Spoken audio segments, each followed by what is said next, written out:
Just days after Carmelo Anthony was convicted in the fatal stabbing of 17-year-old Austin Metcalf, his parents are speaking publicly about the case and the aftermath of the highly publicized trial. Look, I know we want to be mad. I know we want to hoot and holler, but let's make sure we be mad and hoot and holler at the right person, okay? I'm just going to rapid fire some fun facts. 1, the prosecution called 21 witnesses, 20 or 21. 2, the defense called 6 witnesses. 3, Carmelo Anthony did not take the stand. 4, there were 3 questions that the defense was expected to answer in order for Carmelo to get a lesser charge. A, why he had the knife at the track meet. B, what were the circumstances that led to the altercation. C, was the force that Carmelo Anthony used justifiable based on the circumstances that led to the altercation. Lord, I done lost track of the numbers from part A, B, and C. I think we on 4. The defense literally got up in front of one of their witnesses and said, you know, I only spoke to you 2 minutes in the hallway last week. We've never spoken before that. 5, the prosecution got up on cross for that same witness and said, well, you know, you and I have talked, we've discussed things, and I was just texting your parents last week, showing that the prosecution had an established ongoing relationship with one of the defendant's witnesses. Now, based on all of the things you just heard, do you think the jury was wrong for coming to the conclusion that they came to based on what they were presented with? And remember those 3 questions. The defense did not answer any of those questions. Let's make sure we place our anger in the right area. Anthony's defense team argued that he acted in self-defense during an altercation at a high school track meet, but the jury ultimately rejected that claim and returned a guilty verdict after only a few hours of deliberation. During a recent interview, Carmelo's parents maintained that their son believed he was defending himself and expressed disappointment with the outcome of the trial. My son didn't intend to hurt anyone. My son was defending himself. It took less than 3 hours for a jury to reject 19-year-old Karmelo Anthony's claims of self-defense in the stabbing death of 17-year-old Austin Metcalf. Prosecutors argued Anthony intentionally killed Metcalf after being taunted and shoved by Metcalf and his teammates at a high school track meet. Take us inside that courtroom. What stuck out to you? What stuck out to me, number one, was the all-white jury. But I was trying to be, you know, like, all right, it's not that big of a deal. I mean, the truth is on our side. At the sentencing hearing, the defense called only one witness on Anthony's behalf, his mother, Kayla Hayes. What did you tell the jury? To have mercy on my son. What do you say to his grieving family? It's unfortunate to where nobody wins. We've all been hurt by this. Everybody. That poor boy is fixing to experience a life that I would not wish upon anyone. Austin Metcalf's father, Jeff, called Anthony's sentencing bittersweet. What it boils down to for me is this. Austin will never walk through that door again and never give me a hug. The case drew national attention, prompting protests in support of both teens. And both families involved say they've received threats. This morning, I've had multiple emails, texts, threatening me, calling me all sorts of names. During our interview, the Anthonys made a point to call back one man they say continues to dox them. Why you calling me, man? Make fun of you. Both families urged supporters to tame their emotions. I forgave him.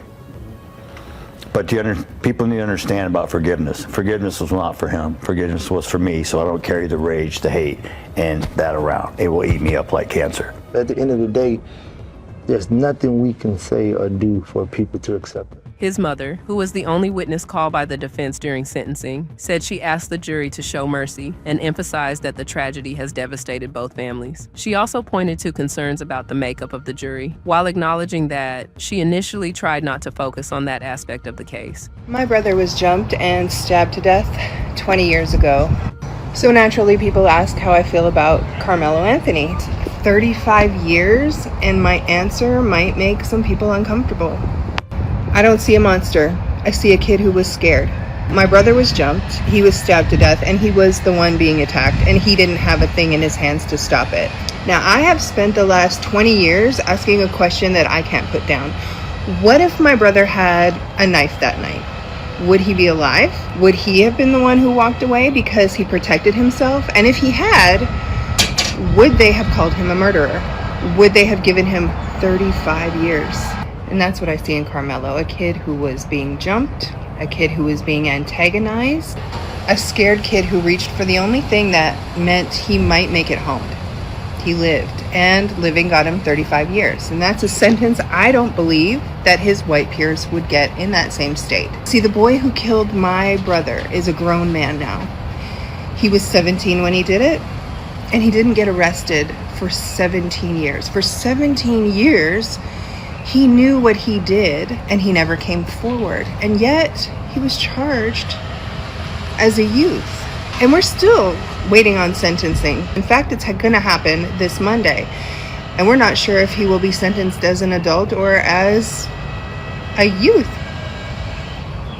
Meanwhile, Carmelo in the state of Texas was 17 years old, clearly was trying to defend himself. I have a real problem with the idea that he was charged with murder because he had a knife on him.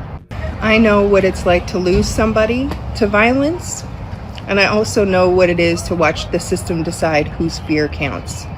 But what I don't know firsthand is how that feels as a Black person in America. You're guilty before you even get a chance to defend yourself. What was he supposed to do? What if they had a knife and they tried to kill him? He was obviously terrified. He can't walk away because Cyrus tried that.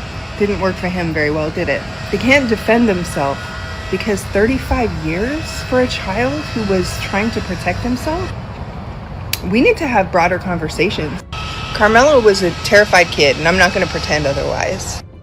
Should Carmelo have had a knife on him at a track meet? No. But the question I really want to ask is, why did he feel the need to in the first place? Meanwhile, Austin Metcalf's family continues to mourn the loss of their son. Austin's father described the verdict as bittersweet, explaining that while justice was served in his eyes, nothing can bring his son back. He also revealed that forgiveness has been an important part of his healing process, saying it was something he chose for himself rather than for the person convicted of killing his son. Oh, there was no Black jurors. You know why? Because you can't be unbiased, you dumb shit. If you answer the question, I can't send a Black man to jail because he's Black, you're not getting on the jury. You're so unintelligent, you can't even fill out a form correctly. You don't even know who your daddy is because 78% of you don't have your father in the home anymore. You got baby mamas running around with 8 kids so they can get EBT cards to feed you all. You think I'm being racist? No, I'm being real. Because they ain't only Black people, white people do the same. I'll call them out just as hard as I'll call you out. Anybody who doesn't work, who wants free government handouts, who wants to live in a socialistic society, move to Russia.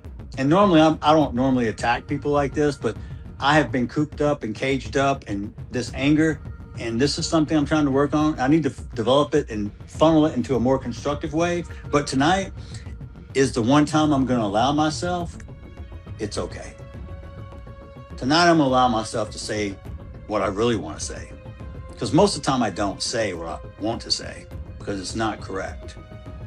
Just because you think something doesn't mean you believe it. Doesn't make it right. Doesn't make it wrong. Doesn't make it a fact. But here's the thing with the Karmelo Anthony case. I don't think that most Black people are saying this young man should not have any consequences or that's exactly what we said. Do a certain amount of time or pay his debts to society for what he did. I really don't think most Black people are saying that or trying to suggest that. Especially to teach our young Black boys, because we have definitely seen this in our community, where the slightest of things has touched off something that can't be reversed. So we need to be having conversation with our young Black boys about emotional regulation and decision-making and discernment and wisdom. And those are not easy conversations to have in a world that sees them the way that they do, but we have to have them to save them, to preserve them. He saved himself. We have to have them. The case has generated intense reactions online, with supporters on both sides organizing demonstrations and debating the verdict across social media. I'm gonna say this and I'm gonna get out of here. I ain't gonna say nothing else about it. I'm just gonna sit back and watch and pray. I've been getting a lot of rude messages in my message board because I said that I stand 10 toes down with Carmelo Anthony. Y'all say you standing 10 toes down behind him because he's black, but he is a unaliver, right? Y'all gotta excuse this lash. It done been all the way to Miami and back. Give me a minute. I say a prayer for Carmelo Anthony every morning and every night. Y'all made it about race in the beginning when y'all said that he was a strange little black boy that had come onto the property and he was sitting under somebody's tent with a knife in his book bag with the intent to harm someone, and that was not the case. Y'all also said that he must come from a broken home from the projects and his parents don't know where he at. Y'all keep on sharing a picture of him holding money and sticking up his middle finger. Y'all made it about race. Right off the back, y'all made it about race, right? But what y'all left out was Carmelo Anthony is not the child that come from a broken home. Carmelo Anthony is not the gangster or the thug. See, a gangster and a thug can be any color. I am not going to disrespect Miss Metcalf because Miss Metcalf has not done anything to make me feel any kind of way about her. Miss Metcalf, I'm so sorry you had to bury your son, but let's talk about it. The Metcalfs come from a broken home. The twins, they come from a broken home. Their mother was not with their father because he was putting hands on her and she got tired of it and divorced him. He was an absent father in the relationship. The Metcalf boys have pictures holding pew-pews. They got pictures sticking their middle fingers up. Let's talk about it. The Metcalf boy who is was unalived had just jumped on his father a few months ago. Let's talk about it. The Metcalf boys just was recently suspended from school a couple of weeks before this happened because the coach told them to do one thing and they decided they was going to do something else. And from what I'm hearing, Nels, the Metcalf boys been bullying and beating on folks for a long goddamn time, is what they telling me. So y'all keep on trying to share a picture, trying to paint Carmelo Anthony out to be a child that's from the streets and where's his father and nobody's taking care of him, because that's the stereotype that we have when we deal with deadbeat ass men. But what you got to know is every race got deadbeat ass men. I heard that the Metcalf daddy was beating on the mama. The reason why she's not with him, that's why you don't see her standing in the camera with him, because she over here grieving her goddamn child, because that's what it's about for her. Mr. Metcalf want to be goddamn seen. That's why he always in the mother camera trying to talk about whatever it is you want to talk about to make y'all believe that he was some stand-up ass guy. Why he ain't talked about how his son had just whooped on him? Why he ain't talk about that? Y'all made it about race from the goddamn beginning, but y'all don't want to talk about how the Metcalf boys wasn't what y'all want them to be. They wasn't what everybody think they was. I'm sorry that lady had to bury her son, but you can't tell me who I can pray for. And I pray for that young man. I pray for him for the simple fact of y'all look at us like we some type of animals. That young man told him, if you put your hands on me, I'm going to show you. And that's exactly what happened. He put his hands on him and he showed him. But let me tell you this right here. I'd rather be judged by 12 than carried by 6. I stand with Carmelo Anthony no matter what happened. It must be nice to be a white boy. You can gang up on a that's your brother and your brother go down and then that going to jail. It must be nice to be a white boy. You can goddamn nuke a whole damn country and everybody's gonna applaud you and say good shit right there. And that country gonna hate somehow. I don't even know how that makes sense. It must be nice to be a white boy. You can goddamn own a whole island where you're trafficking children and girls and raping them and assaulting them and killing them, eating babies.